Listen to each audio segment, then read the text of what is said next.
ॐ सदाशिवसमारम्भाम् शङ्कराचार्यमध्यमाम् अस्मदाचार्यपर्यन्ताम् वन्दे गुरुपरम्पराम्।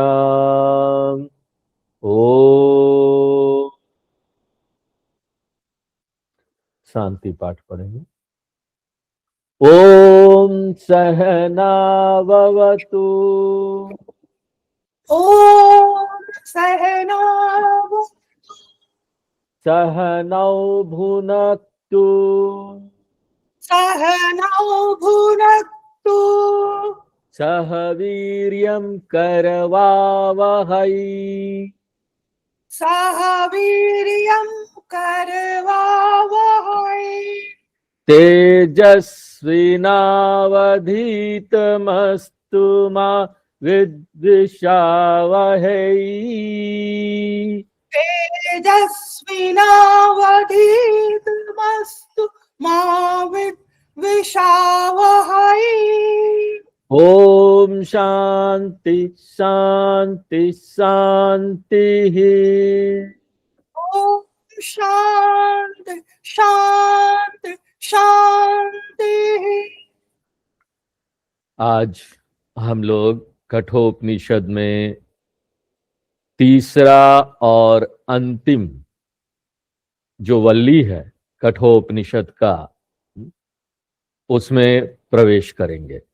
ये फाइनल सेक्शन है और इस अंतिम वल्ली में, अंतिम खंड में यम धर्मराज जो कि टीचर हैं, वो हमको यहाँ कठोपनिषद का मुख्य विषय बताने वाले हैं। और कठोपनिषद का मुख्य विषय क्या है? आत्मविद्या, ब्रह्म विद्या। और नचिकेता ने तीसरे वर्ग के माध्यम से यही पूछा था। तो वो यहाँ पर ब्रह्म विद्या के बारे में बताएंगे, उसके बाद ब्रह्म विद्या साधन के बारे में बताएंगे, क्या तैयारी करनी है ब्रह्म विद्या के लिए, और अंततो गत्वा ब्रह्म विद्या का क्या लाभ है वो बताएंगे। ब्रह्म विद्या फलम, ब्रह्म विद्या के बारे में बताएंगे, ब्रह्म विद्या साधन के बारे में बताएंगे, ब्रह्म विद्या फल के बारे में बताएंगे। ये तीन विषय है और इन तीन विषयों के बारे में यम धर्मराज जी पहले बता चुके हैं, लेकिन यहां पर वो दोहरा रहे हैं उपसंहार के रूप में। फाइनल सेक्शन एक बार फिर दोहरा के हमको बताएंगे उपसंहार रूपेण। वो रिपीट करेंगे इन तीन विषयों को। तो इस बैकग्राउंड के साथ हम लोग इस वल्ली के पहले मंत्र में प्रवेश करेंगे। ऊर्ध्वमूलो वाक् शाखः ऊर्ध्वमूलो वाक्शाखः एषो स्वत्थ सनातनः एषो स्वत्वत्थः सनातनः तदेवं शुक्रं तद्ब्रह्म तदेव शुक्रं तद्ब्रह्म तदेवामृतमुच्यते तदेवामृतमुच्यते तस्मिन् लोकाश्रिता सर्वे अस्मिन् लोकाः श्रिताः सर्वे तदुनात्येति कश्चन नात्येति कश्चन एतद् वै तद्। वैतद्। शुरू के तीन मंत्र में यम धर्मराज जी ब्रह्म की प्रकृति बताएंगे, ब्रह्म स्वरूपम। और ये जो मंत्र है बहुत महत्वपूर्ण मंत्र है और इसी मंत्र से भगवत गीता का एक बहुत प्रसिद्ध मंत्र लिया गया है। बहुत प्रसिद्ध मंत्र है। ऊर्ध्व मूलम अधः शाखम अश्वत्थम राहुर वयम। ऊर्ध्व मूलम वाला जो श्लोक है गीता में 15वें अध्याय में, वो कृष्ण भगवान ने कहां से लिया है? कठोपनिषद के इस मंत्र से लिया है। हम जब कठोपनिषद का यह मंत्र देखते हैं, इसको पढ़ते हैं, तब हम ना ये बात जान लेते हैं कि भाई ये गीता में यहीं से लिया गया है। तो ये जो मंत्र है उसके बाद न जायते म्रियते वा कदाचिद, ये कठोपनिषद से ही है जो गीता में लिया गया। उभौ तौ न विजानीतो नायम हंति न हन्यते, कठोपनिषद से है। आश्चर्यवद वदति कश्चिदेनम आश्चर्यवद पश्यति कश्चिदेनम, ये भी कठोपनिषद से है। और इस मंत्र में यम धर्मराज जी पूरी सृष्टि की तुलना एक वृक्ष से कर रहे हैं, अश्वत्थ वृक्ष। जगत या सृष्टि की तुलना एक बड़े पेड़ से, और वो पेड़ क्या है? पीपल का पेड़, अश्वत्थ वृक्ष। और ब्रह्म की तुलना किससे की जा रही है? जड़ से। वो जो वृक्ष है उसका जड़ है। तो जड़ क्या होता है? आधार देता है वृक्ष को। वृक्ष अगर एक संसार है तो जड़ उसका आधार है। उसी तरह से यहां पर संसार का आधार क्या है? ब्रह्म, ब्रह्म उसका जड़ है।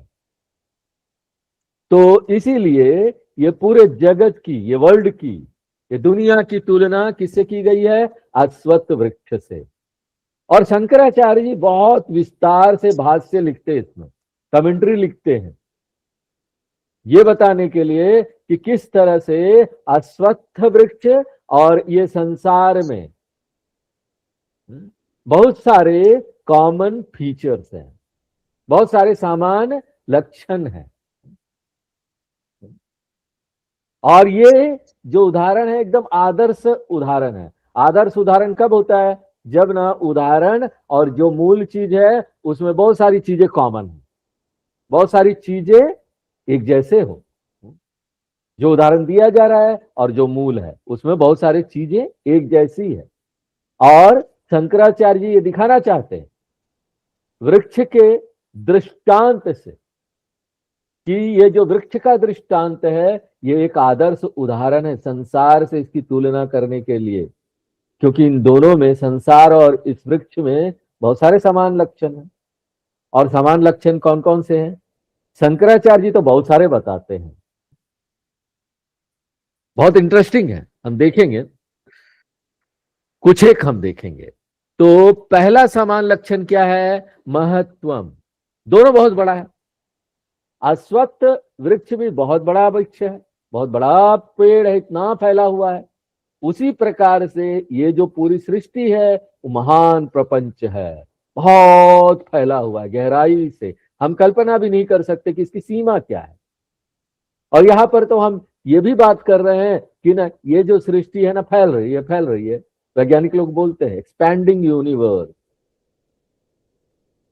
अभी जो ये सृष्टि है उसी की कल्पना हम नहीं कर सकते, तो अगर वो एक्सपैंड कर रहा है तो उसकी कल्पना कहां से करेंगे? और वो भी बात हो रही है, वैज्ञानिक लोग ये भी बात करते हैं कि ये जितने तारे हैं, आकाशगंगा है, ये दूर दूर दूर दूर जा रहे हैं। और वो बिग बैंग थ्योरी की भी बात करते हैं, जिससे पूरा संसार बना, एक विस्फोट हुआ, विस्फोट होने से पूरा संसार बन गया। तो दोनों बहुत बड़ा है ना। महत्वम, तो ये लक्षण नंबर 1 है, समान लक्षण। दूसरा समान लक्षण क्या है? आद्य अंत रहितता। आप सृष्टि कब शुरू हुआ ये नहीं बोल सकते, शुरू कब हुआ ये संसार। उसी प्रकार से ये वृक्ष कब शुरू हुआ आप नहीं बोल सकते। अगर आप वृक्ष की तरफ देखें, पेड़ की तरफ, तो आप देखेंगे वो जो वृक्ष है वो किससे आया? बीज से आया ना। तो ऐसा लगता है बीज शुरुआत है उस वृक्ष का, लेकिन ज्यादा गहराई में जाएंगे, इंक्वायरी करेंगे, तो आप देखेंगे ना, अरे वो बीज ही इससे पहले वाले पेड़ से आया, और उससे पहले वाला पेड़ फिर उससे बीज से आया। अब देखिए कौन कारण है, कौन कार्य है? पेड़ से बीज आया कि बीज से पेड़ आया? कौन सा पहला आया, बीज या पेड़? तो आप शुरुआत की बात कर ही नहीं सकते कि कब शुरू हुआ। उसी प्रकार से यहां पर आप अंत की भी बात नहीं कर सकते, क्योंकि आज का जो वृक्ष है वो बहुत सारे बीज बनाएगा, आगे बहुत सारे पेड़ होंगे, पेड़ के पेड़ होते हैं, फिर बीज होगा, फिर पेड़ होगा। इसलिए आदि यानी बिगिनिंग, शुरुआत, इसके बारे में हम बात नहीं कर सकते कि ये कब शुरू हुआ, और अंत के बारे में भी बात नहीं कर सकते। उसी प्रकार जब हम सृष्टि की बात करते हैं ना, हम ना इसी प्रॉब्लम में पड़ जाते हैं। ये समस्या जो है ना संसार में, आप देखेंगे आपको कहीं सब जगह मिलेगा, नहीं समझ पाएंगे, गहराई में जाते जाते जाते कहीं आपको रुक जाना पड़ेगा। ये सृष्टि, ये जो क्रिएशन है वो कैसे आया? हमारे कर्मों से आया। हमने ऐसे ऐसे कर्म किए थे, इसलिए भगवान ने हमको ऐसा संसार दिया, ऐसा घर दिया, ऐसा रोड दिया, ऐसा देश दिया, ऐसा कंट्री दिया, ऐसा अर्थ दिया। क्यों दिया? क्योंकि हम उस कर्म को भोग सके। हमारे कुछ पाप है, हमारे पुण्य है, और इस पाप पुण्य के कारण ये सृष्टि आई। ये सृष्टि का उद्देश्य ही है कि ना हम अपने पाप पुण्य को भोगे। हमको एक जगह चाहिए ना पाप पुण्य भोगने के लिए, एक परिवार चाहिए, वहां पर हम सेवा कर करके पाप पुण्य भोगते हैं। तो ये पाप पुण्य कैसे आया? इससे पहले वाले सृष्टि से, जिसमें हमने बहुत सारे कर्म किए, अच्छे खराब कर्म किए पुराने जन्म में, इससे पहले के पहले जन्म में। तो ये जो सृष्टि है ये कैसे आया? हमारे पाप पुण्य कर्म। और कर्म कैसे आया? इससे पहले वाले सृष्टि से। और इससे पहले वाले सृष्टि कैसे आया? उससे पहले वाले कर्म से। और कर्म कैसे आया? उससे पहले वाले सृष्टि से। तो उससे पहले वाला सृष्टि कैसे आया? उससे पहले वाले कर्म से। तब बताइए, कर्म जन्म से आया, जन्म कर्म से आया। जन्म यानी ये सृष्टि का जन्म हुआ ना। तो कौन सा कारण है? पहले सृष्टि या कि पहले कर्म? कार्य कारण, कौन सा कार्य कारण है ये भी नहीं बोल सकते। तो ये ना अनादि है, कब शुरू हुआ पता ही नहीं। उसी प्रकार से ये सृष्टि का ना अंत भी नहीं है, क्योंकि अभी इस सृष्टि में हम चुपचाप तो बैठे नहीं है, इतने सारे कर्म कर रहे हैं, रोज कुछ ना कुछ कर्म कर रहे हैं। कभी पाप हो जाता है, कभी पुण्य हो जाता है, वो हमको अगले जन्म में ले जाएगा, अगला सृष्टि बनेगा। अगला सृष्टि में हम चुपचाप थोड़ी ना बैठेंगे, फिर वहां कुछ ना कुछ करेंगे, गुड़ गुड़ गुड़ गुड़ गुड़ गुड़। न रूपमस्य तथोपलभ्यते नान्तो न चादिर्न च समप्रतिष्ठा। कृष्ण भगवान गीता के 15वें अध्याय में बोलते हैं कि आप ना इस सृष्टि का शुरुआत और इस सृष्टि का अंत नहीं बता सकते, इस पेड़ का भी शुरुआत, इस पेड़ का अंत भी नहीं बता सकते। आद्य अंत रहितत्वम, ये दूसरा कॉमन फीचर है वृक्ष और संसार। तीसरा कॉमन फीचर्स क्या है? अनिर्वचनीयत्वम, इसका वर्णन नहीं कर सकते। और ये इससे पहले वाले लक्षण का ही निष्कर्ष है, इनएक्सप्लिकेबल है। यानी आप ये नहीं बोल सकते कि ये कार्य है कि कारण है, आप ये नहीं बोल सकते ये चीज इसका कार्य है कि इसका कारण है। अगर हम आपसे पूछे कि ये संसार रूपी वृक्ष ये कार्य है कारण है, अगर हम आपसे पूछे तो आपका उत्तर क्या होगा? देखो ये ना कार्य है इससे पहले वाले बीज की दृष्टि से, उससे पहले वाले बीज की दृष्टि से देखेंगे तो वृक्ष उसका कार्य है, उसके कारण से वृक्ष आया, वो कारण ही कार्य है। और आगे आने वाले बीज की दृष्टि से देखे तो ये कार्य है वो कारण है, ये कारण है वो कार्य है। तो वो कार्य भी है कारण भी है, कार्य है कि कारण है? क्लियरली बोल सकते हैं क्या? क्लियरली हम नहीं समझ सकते, क्लियरली हम अंडरस्टैंड नहीं कर सकते कि कोई भी चीज हमारा भाग्य है, हम भाग्य से हो रहा है, कि एक्चुअली में हमारे पास ताकत है उसको करने के लिए, फ्री विल है। इसलिए नथिंग इज क्लियरली डिफाइनेबल इस संसार में। और संस्कृत में इसी को बोलते हैं अनिर्वचनीयम। है भी नहीं भी है, नहीं बोल सकते। और देखिए वैज्ञानिक लोग भी देख रहे हैं, या क्या देख रहे हैं, वो समझने का प्रयत्न कर रहे हैं। और जितना समझने का प्रयत्न करते हैं ना, सृष्टि को जितना ज्यादा समझने का प्रयत्न करते हैं, जितना गहराई में जाते जाते हैं, उतना ही ना वो और गुम होते जाते हैं उसके अंदर, और उसको समझा नहीं पाते। इसलिए अनिर्वचनीयत्वम ये एक कॉमन लक्षण है संसार में और वृक्ष में। ये तीसरा कॉमन लक्षण है, कॉमन फीचर है। चौथा कॉमन फीचर्स क्या है? शंकराचार्य जी पॉइंट आउट करते हैं कि यहां पर एक जड़ है जो अदृश्य है, एक दिखने वाला ट्री है, पेड़, उसके नीचे जड़ है, अदृश्य है। पेड़ दिखाई देता है, जड़ नहीं दिखाई देता। और वो जड़ पोषण दे रहा है उस पेड़ को, वो जड़ के कारण ही पेड़ खड़ा है। हम जड़ को जानते हैं कि नहीं? हम जड़ को जानते हैं, लेकिन हम जड़ को देख नहीं सकते।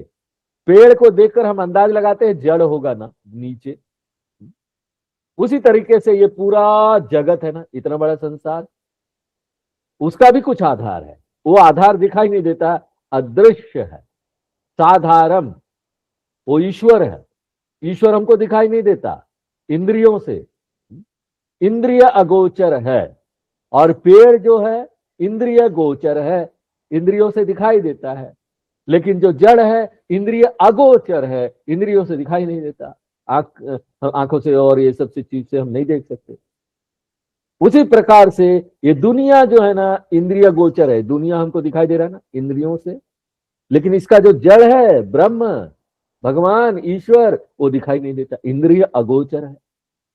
तो चौथा कॉमन फीचर क्या है? दोनों अदृश्य, दोनों का जो मूल है वो अदृश्य है। मूलत्वम, मूल माने रूट, जड़, आधार, आश्रय। तो ये चौथा कॉमन लक्षण है।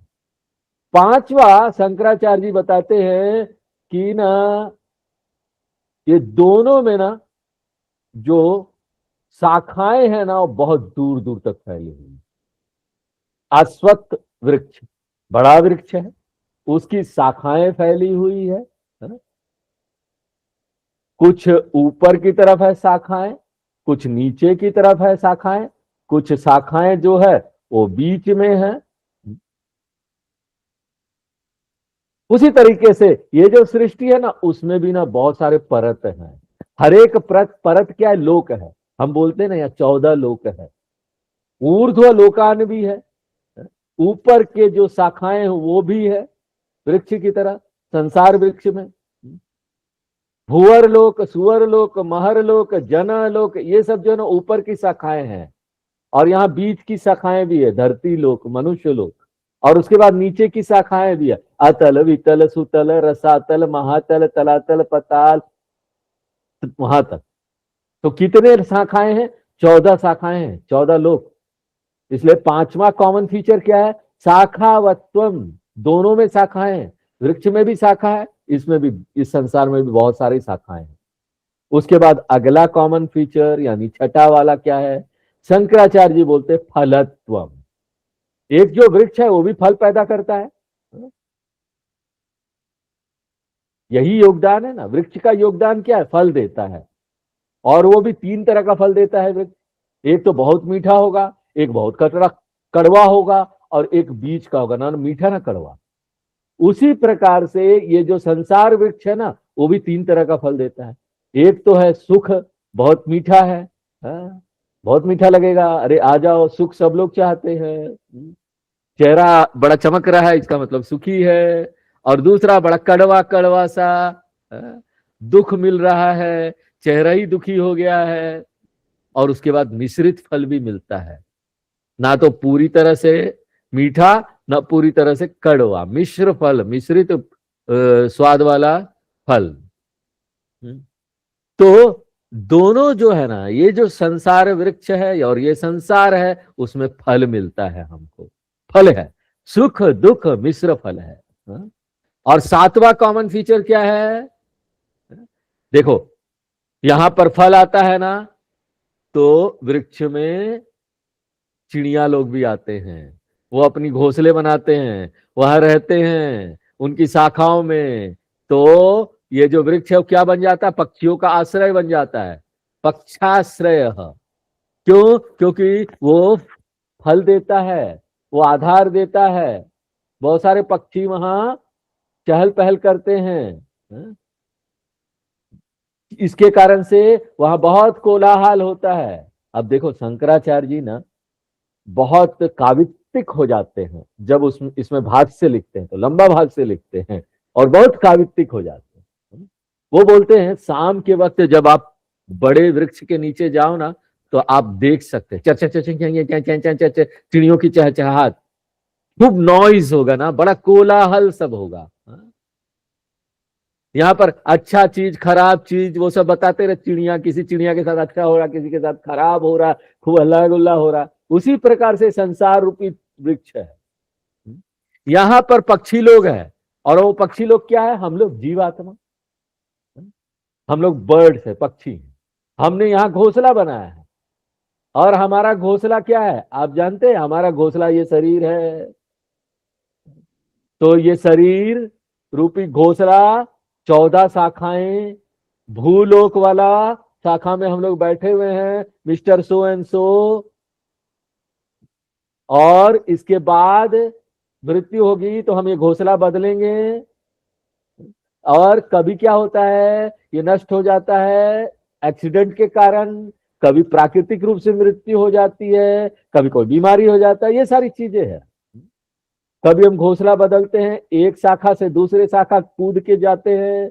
तो पक्षाश्रयत्वम, वृक्ष में पक्षी का आश्रय है, उसी प्रकार से संसार वृक्ष में भी आश्रय है। बहुत सारे यहाँ पक्षियां हैं जिसको जीवात्मा बोलते हैं, और वो इस संसार को कोलाहल पूर्व जैसा बना दिए हैं। कोलाहल हो रहा, हर जगह आवाजें हो रही है। देखो कितना आवाज है, कितना कोलाहल है इस संसार में।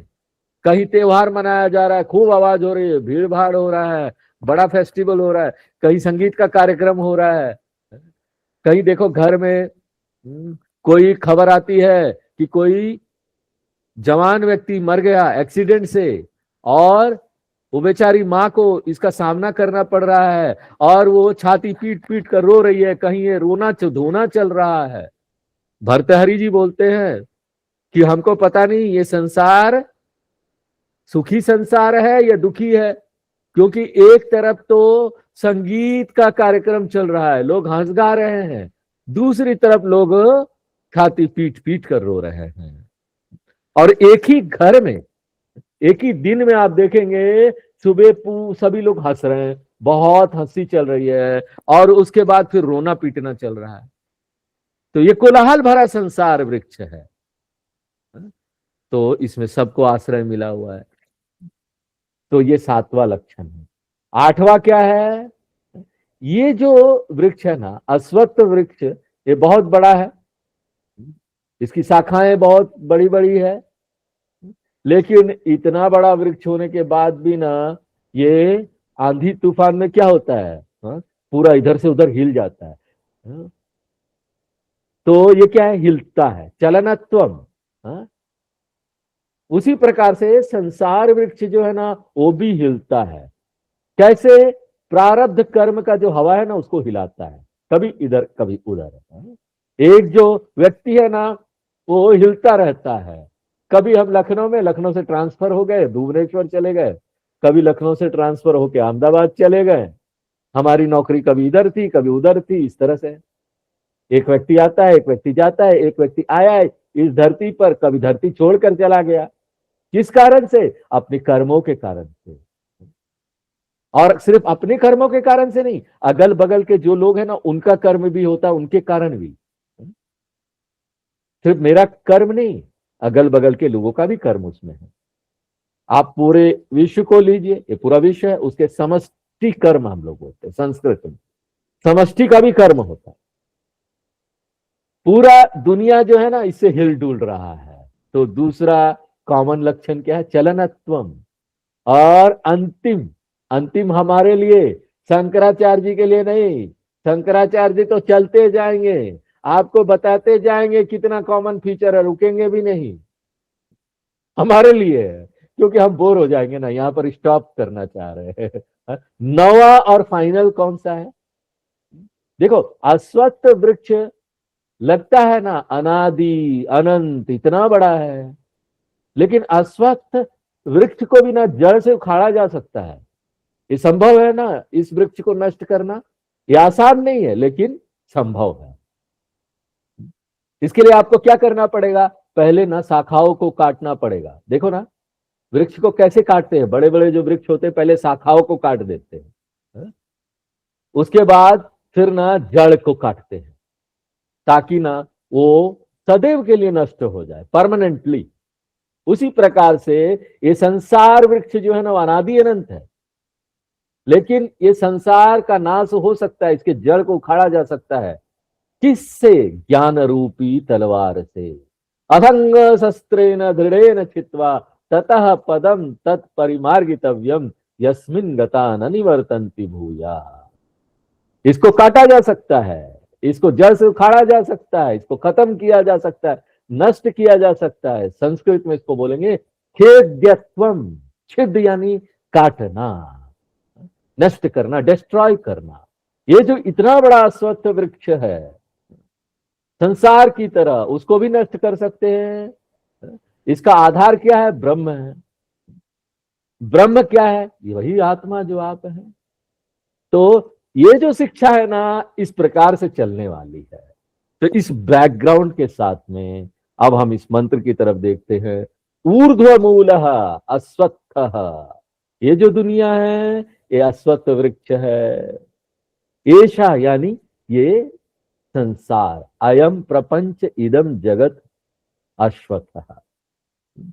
आपको जोड़ना पड़ेगा इव। ये अश्वत्थ वृक्ष की तरह ये संसार है, पीपल का वृक्ष। किस तरह का पीपल का वृक्ष? सनातन, जो आद्य अंत रहित है। सनातन यानी इटर्नल है, नित्य है।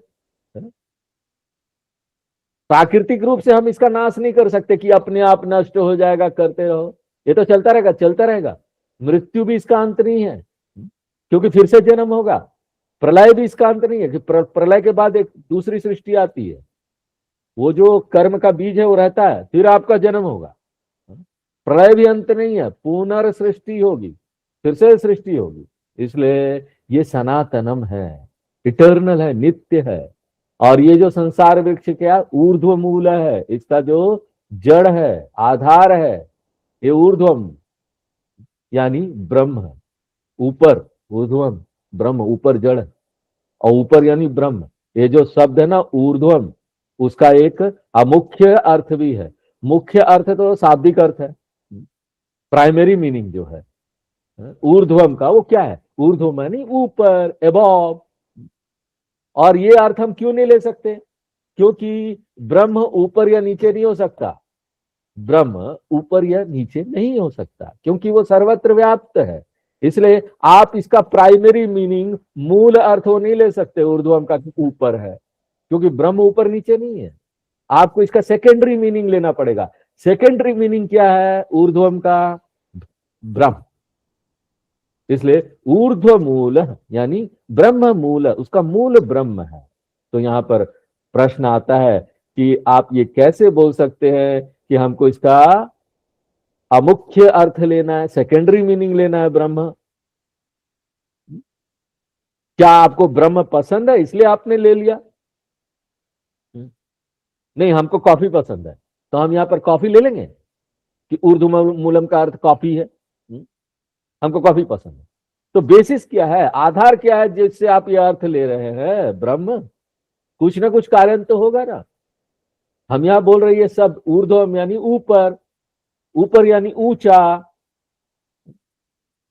ऊंचा यानी ऊंचा किस बात को बताने के लिए बोला जाता है? सुपीरियरिटी, सबसे श्रेष्ठ है।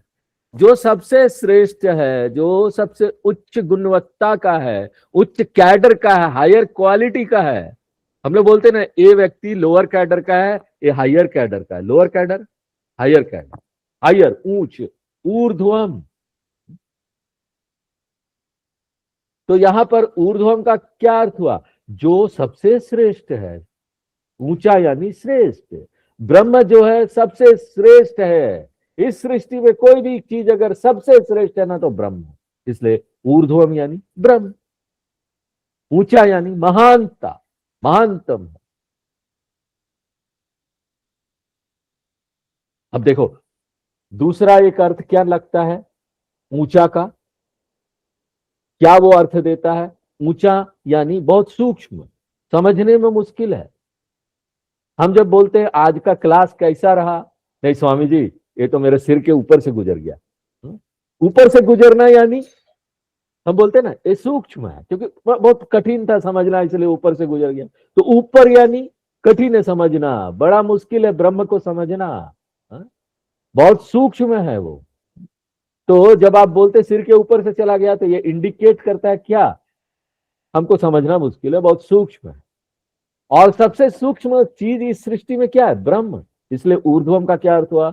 ब्रह्म, सबसे हाईएस्ट, सबसे सूक्ष्म। इसलिए ऊर्ध्व मूल यानी ब्रह्म मूल। ये जो संसार वृक्ष है उसका जड़ क्या है? ब्रह्म है, वो पोषण देता है इसको। इसलिए ये दिखाई भी नहीं देता, अदृश्य है। उसके बाद क्या बोल रहे हैं? अवाक शाखा। ये जो संसार वृक्ष है इसमें बहुत सारे शाखाएं हैं, और ये शाखाएं क्या है? शाखाएं बड़ी तुच्छ चीज है। यहां भी अवाक का अर्थ क्या हुआ? लोअर, नीचे। और यहां भी हम इस शब्द का अर्थ सीधा सीधा शाब्दिक अर्थ नहीं लेंगे। नीचे का यानी अश्रेष्ठ है, वो श्रेष्ठ नहीं। ऊंचा यानी श्रेष्ठ, नीचा यानी अश्रेष्ठ। क्यों ये सृष्टि अश्रेष्ठ है, तुच्छ है, और ब्रह्म बड़ा श्रेष्ठ है, बहुत महान है? क्योंकि ब्रह्म जो है वो नित्य रहेगा, और ये जो सृष्टि है वो आने जाने वाली, आई गई। ब्रह्म सत्य है इसलिए वो श्रेष्ठ है, और ये सृष्टि मिथ्या है इसलिए ये तुच्छ है, नीचे है। ब्रह्म कारण है इसलिए वो श्रेष्ठ है, और दुनिया कार्यम है, कार्य है, इसलिए वो अश्रेष्ठ है, नीचे है।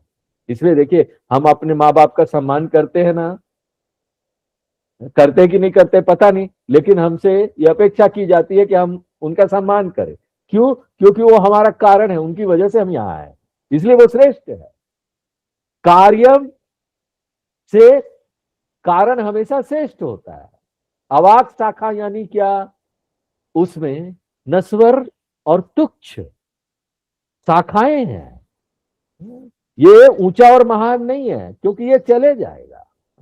ऐसा है ये सृष्टि, आने जाने वाला। तदेव शुक्रम तद ब्रह्म यानी क्या? ऊर्ध्वम ब्रह्म।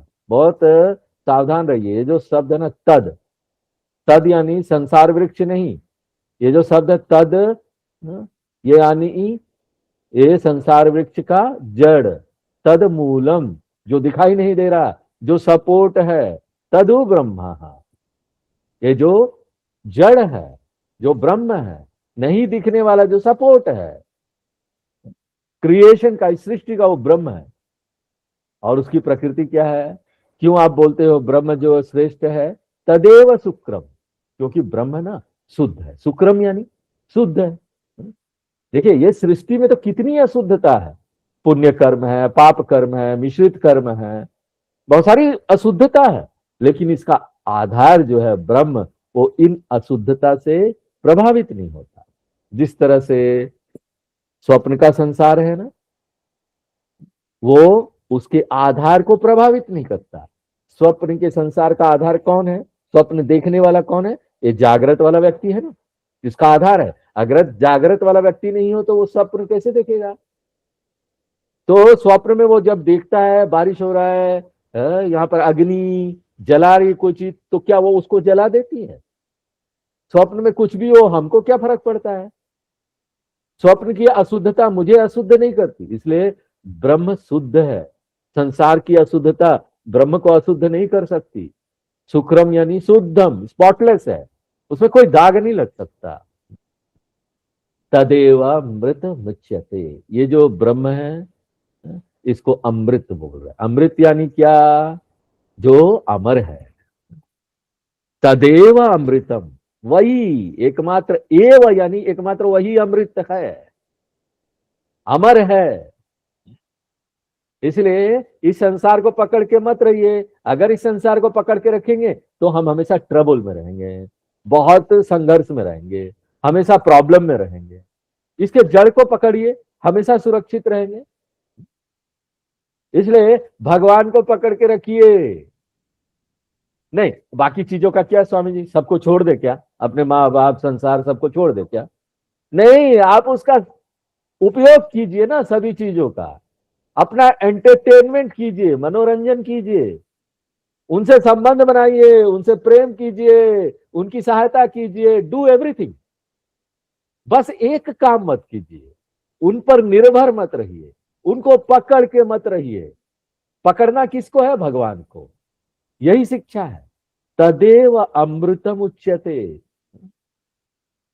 जैसा कि हम आपको बोलते हैं ना कि आप पवित्र नदी, कोई गंगा नदी में भी जाएंगे, हरिद्वार में स्नान करने जाते गंगा नदी, तो वहां पर घाटों के किनारे जंजीर लगी हुई है, रॉड लगा हुआ, रॉड में जंजीर बंधा हुआ है।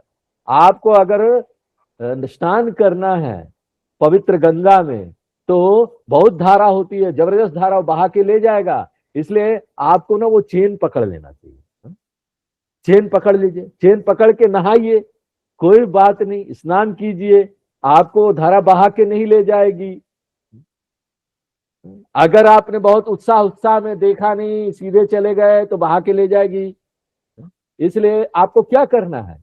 जंजीर को पकड़िए और ये नदी का मजा लीजिए, नहाइए, स्नान कीजिए इस नदी में।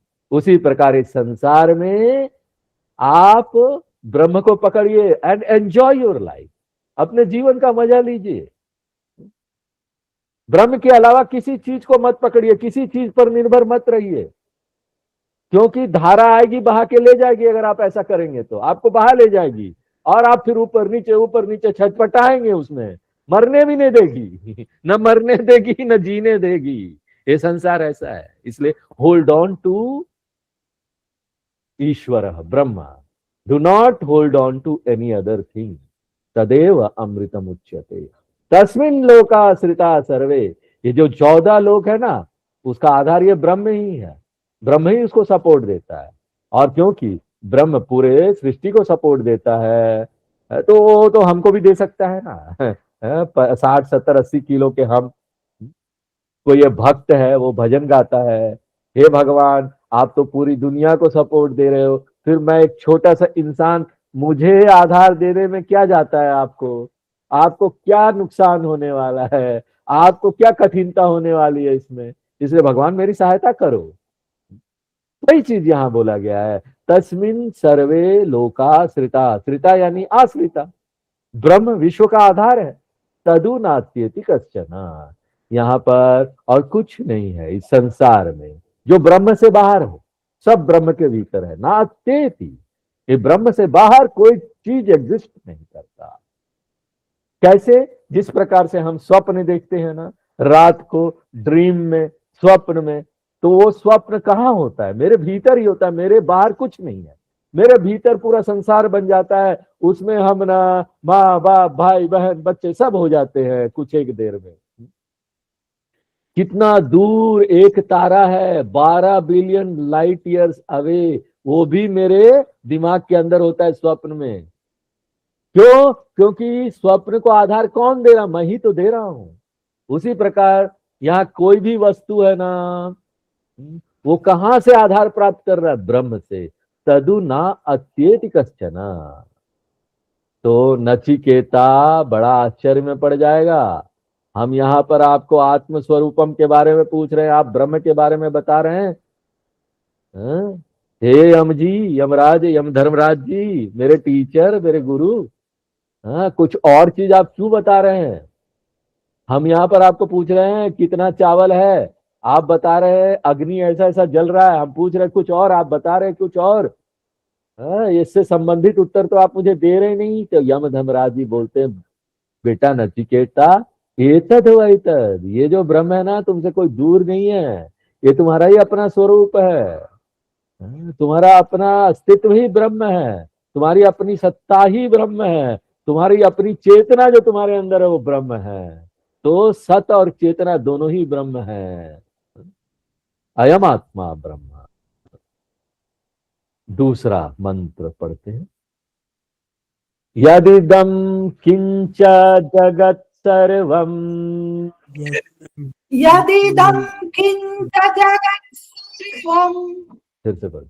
यदिदं किंच जगत् सर्वं। यदिदं किंच जगत् सर्वं। प्राण एजति निःसृतम्। प्राणेजति निःसृतम्। महद्भयं वज्रमुद्यतम्। महद्भयं वज्रमुद्यतम्। या एतद्विदुः।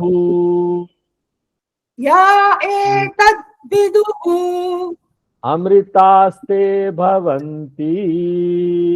मृतास्ते भवन्ति। तो वही आइडिया और ज्यादा क्लैरिफाई किया जा रहा है। उसी आइडिया को फिर से और स्पष्ट किया जा रहा है। तो ब्रह्म जो है ना, उपादान कारण ही नहीं है, इस संसार का निमित्त कारण भी है।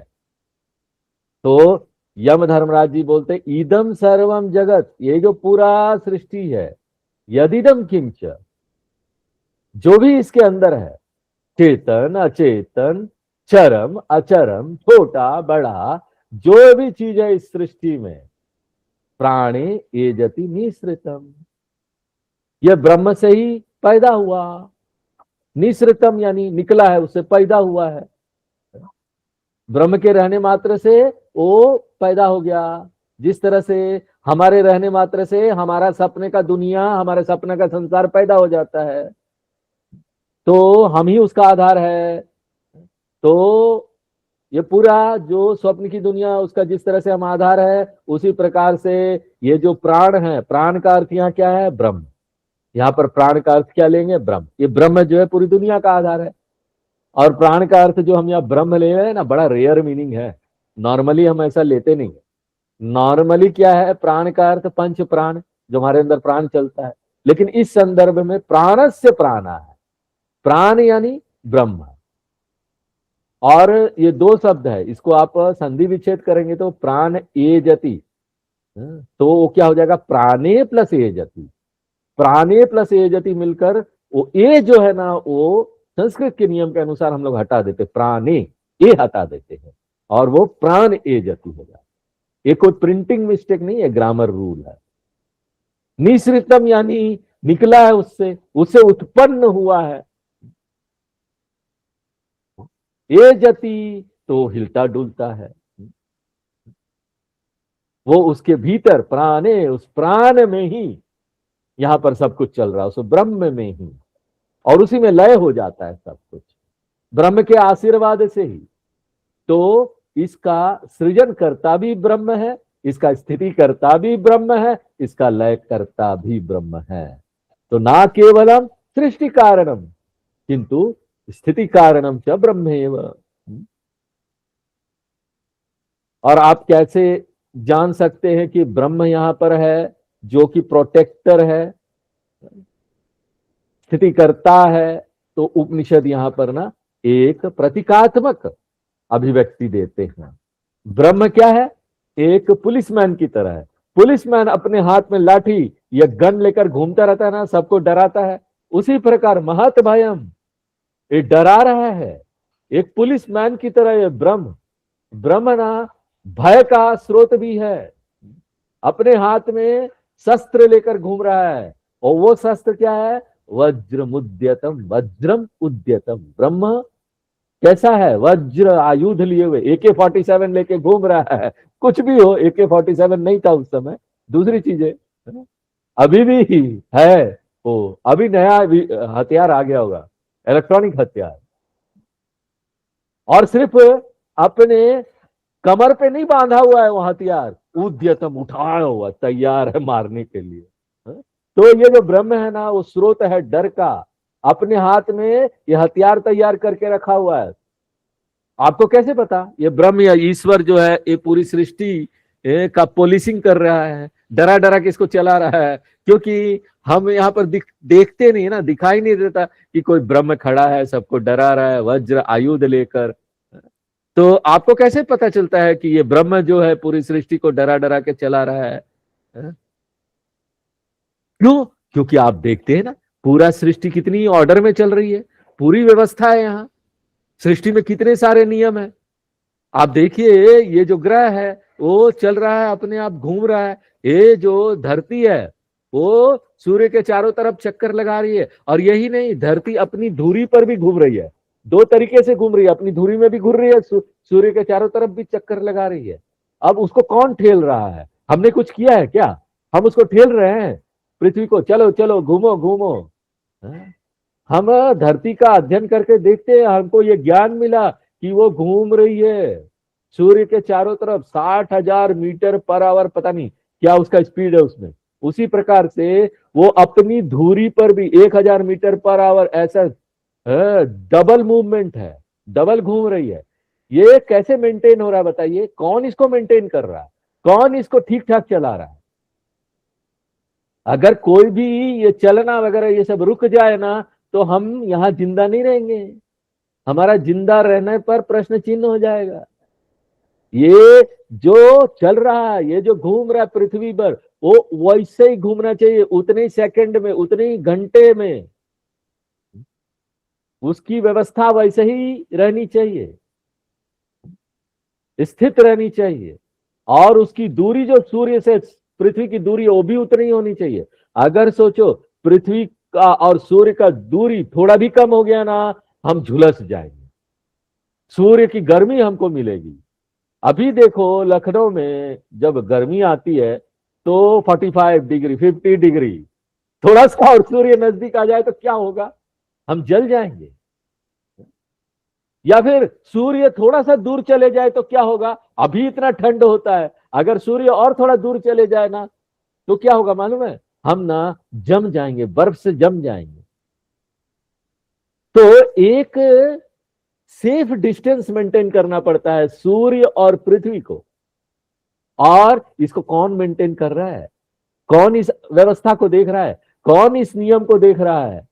कोई तो होगा ना इसके पीछे, कोई एक बुद्धिमान सत्ता है जो इसके पीछे है। आप इसको कैसे प्रूव करेंगे?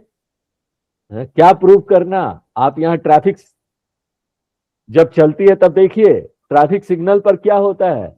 अगर पुलिस वाला है, इंडिया ही ऐसा कंट्री है जहां पर ना लाल बत्ती लगी हुई है, हरी बत्ती लगी हुई है, फिर भी एक पुलिस वाले को खड़ा होना पड़ता है, तब जाकर नियम का पालन करते हैं लोग, अपने आप से नहीं करते। और थोड़ा देर ना वो पुलिस वाला अगर 15-20 मिनट के लिए भी कहीं चाय पीने के लिए चला गया ना, फिर आप देखिए गाड़ियां कैसे भागती है, कोई उसका पालन नहीं करता।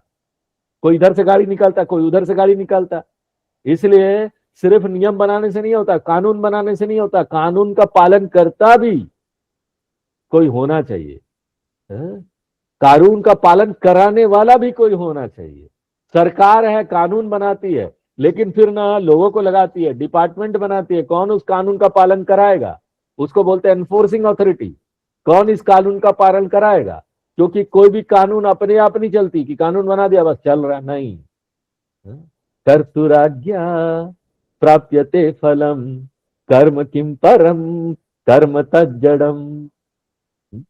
कोई भी कानून अपने आप से नहीं चल सकता, वो जड़ है। कानून तो जड़ है। जिस क्षण नया कानून आता है आपको एक डिपार्टमेंट बनाना पड़ता है जो उस कानून को लागू करवाएगी। अब ये छोटा मोटा कानून इस संसार में, इस छोटे से देश में, छोटे से राज्य में हम बनाते हैं, तो उसके लिए हमको इतने लोगों को लगाना पड़ता है कि कानून का पालन कराए। अब इतना बड़ा कानून जो सृष्टि का चल रहा है, इतना बड़ा लॉ जो चल रहा है, वो कैसे चल रहा है? उसके पीछे कोई बड़ी सत्ता होनी चाहिए, बुद्धिमान सत्ता होनी चाहिए, इतनी शक्तिशाली दुनिया के नियम को। और एक नहीं है, कई सारे नियम है, शक्तिशाली पावरफुल नियम है, और उसको भी स्ट्रिक्टली जैसा है वैसा मेंटेन कर देना। ये किसके कारण से हो रहा है? कोई ना कोई बुद्धिमान सत्ता इसके पीछे है और उसी सत्ता को ईश्वर बोलते हैं। तो यम धर्मराज जी बोलते यह एतद विदुहु, मान लीजिए एक ये व्यक्ति है जो इस ब्रह्म को जानता। किस प्रकार का ब्रह्म? निमित्त उपादान कारण ब्रह्म, सृष्टि स्थिति लय कारण ब्रह्म। हाँ? और जिसको ज्यादातर लोग भगवान के नाम से जानते हैं, भगवान है, ईश्वर है। तो जो ईश्वर का ये ज्ञान प्राप्त कर लेता है, ब्रह्म का ज्ञान प्राप्त कर लेता है, उसको क्या लाभ मिलता है? ते अमृता भवंती, वो अमृत प्राप्त कर लेता, अमर हो जाता है, मुक्ताः भवंती। और उसके बाद आपको यहां जोड़ना पड़ेगा एतद वही तद, ये जो ब्रह्म है वो कोई दूर नहीं है। कल्पना मत कीजिए कि ब्रह्म कोई ऊंचा लोक में होगा, बादलों के पीछे। भगवान आपके साथ खड़े हैं, आप ही हैं। कोई ऐसा दूरबीन लेके मत देखिए बादलों में, हाँ हाँ भगवान दिख गए, नहीं नहीं नहीं। भगवान लाठी लेकर खड़े हैं। ऐसा भी मत सोचिए ऊपर लाठी लेकर खड़े हैं बादलों में और इस नियम को चला रहे हैं, ऊपर से लाठी लेकर खड़े, नियम तोड़ोगे वो मार दिया। अरे वो नियम ही वैसा बना हुआ है कि अगर आप उसका उल्लंघन करोगे आपको दंड मिलेगा। ये जो हमको पीड़ा आता है ना, हमको समस्या आती है ना, हमको पनिशमेंट मिलता है, दंड मिलता है इस संसार में, वो भगवान देते हैं। क्यों? क्योंकि हम ना कोई नियम का उल्लंघन कर देते हैं, इसलिए हमको दुख मिलता है। भगवान हमको दुख देते हैं इस नियम का उल्लंघन करने के लिए। जिस तरह से आप स्वास्थ्य का नियम बना हुआ है ना, उल्टा सीधा खाएंगे तो आपका शरीर तो पचाएगा नहीं, ये नियम है। अपने आप दंड मिलेगा ना, दूसरे दिन बार बार बाथरूम जा रहे होंगे, ये तो नियम है, धर्म है। नियम को नहीं तोड़ सकते, नियम तोड़ोगे जाओगे, इसका परिणाम क्या होगा? बीमार हो जाओगे, ये आपको पनिशमेंट है। बताइए, हेल्थ का जो नियम है उसको तोड़ा आपने तो आपको दंड मिला बीमारी का। उसी प्रकार से भगवान यहां पर हमको दंड देते हैं दुनिया के किसी नियम का उल्लंघन करने के लिए। और ये जो दुनिया का नियम है ना, इसको धर्म बोलते हैं। हर एक धर्म का जो उल्लंघन करते हैं, हर एक अधर्म जो हमको करते हैं, भगवान डंडा लेकर खड़े हैं हिट करने के लिए। और किस प्रकार से भगवान हमको हिट करेंगे? दुनिया में हमको दुख दे देंगे, हमको पीड़ा मिलेगा, हमारी परिस्थिति खराब हो जाएगी, मानसिक पीड़ा मिलेगा, हमको चोट पड़ रहा होगा मन के अंदर। भगवान कोई हथौड़ा लेकर नहीं मारेंगे, हमने उल्लंघन किया, हमको उस नियम के अनुसार दंड मिलेगा, हमारी स्थिति खराब हो जाएगी, क्योंकि ना हमने दुनिया के इस नियम का उल्लंघन कर दिया। आगे जो है हम लोग नेक्स्ट क्लास में देखेंगे। ओम पूर्णमदः पूर्णमिदं पूर्णात् पूर्णमुदच्यते पूर्णस्य पूर्णमादाय पूर्णमेवावशिष्यते। ओम शांति शांति शांति।